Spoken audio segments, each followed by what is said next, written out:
Kushtia bypass সড়কে gas সিলিন্ডারবাহী truck ও CNG অটোরিকশার সংঘর্ষে চালকসহ ৫ জন নিহত হয়েছেন।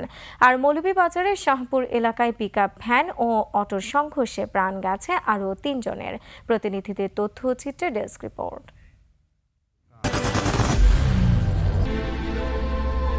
I am Ox. শনিবার দুপুরে কুষ্টিয়া বাইপাস সড়কে একটি তেল পাম্পের পাশে এ দুর্ঘটনা ঘটে। প্রত্যক্ষদর্শীরা জানান, সিএনজি চালিত একটি অটোরিকশা শহরের বাইপাস এলাকায় পৌঁছালে বিপরীত দিক থেকে আসা একটি ট্রাকের সাথে সংঘর্ষ হয়। এতে অটোটি দুমড়ে মুচড়ে যায়। ঘটনাস্থলের নিহতরা হলেন কুষ্টিয়ার খাজানগর এলাকার মৃত সিরাজুল ইসলামের 2 স্ত্রী আমেনা খাতুন ও কমেলা খাতুন এবং অটো চালক জাকারিয়া ইসলাম। আর গুরুতর আহত অবস্থায় অন্য 2 যাত্রী আশরাফুল ও শিরিন খাতুনকে কুষ্টিয়া জেনারেল হাসপাতালে নেওয়া হলে চিকিৎসকরা তাদেরকেও মৃত ঘোষণা করেন।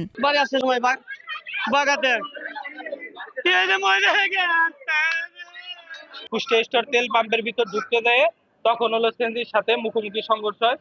সেই ক্ষেত্রে আমরা পরে জানতে পারি 5 জনই আপনি মারা গেছে। হাইওয়ে পুলিশ জানায়, যানবাহন দুটি জব্দ করা হয়েছে, নেওয়া হচ্ছে আইনগত ব্যবস্থা।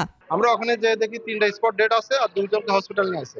তো ওটা আমরা তাৎক্ষণিক উদ্ধার করে হসপিটালে আনছি। এর ভিতরে 2 জন মহিলা, 1 জন পুরুষ, মোট টোটাল মারা গেছে 5 জন।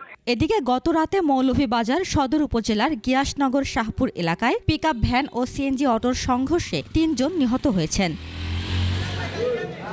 প্রত্যক্ষদর্শীরা জানান, চালক আলিনুর ও যাত্রী রুবেল মিয়া ঘটনাস্থলেই মারা যান। অপর 2 যাত্রীকে উদ্ধার করে মৌলভীবাজার সদর হাসপাতালে নেওয়া হলে চিকিৎসক রেহান মিয়া নামের আরেক যাত্রীকেও মৃত ঘোষণা করেন। পুলিশ জানায়, এ ঘটনায় কাউকে আটক করা হয়নি। পলাতক পিকআপ চালক। উপমা রায়, ডেস্ক রিপোর্ট, 21 টেলিভিশন।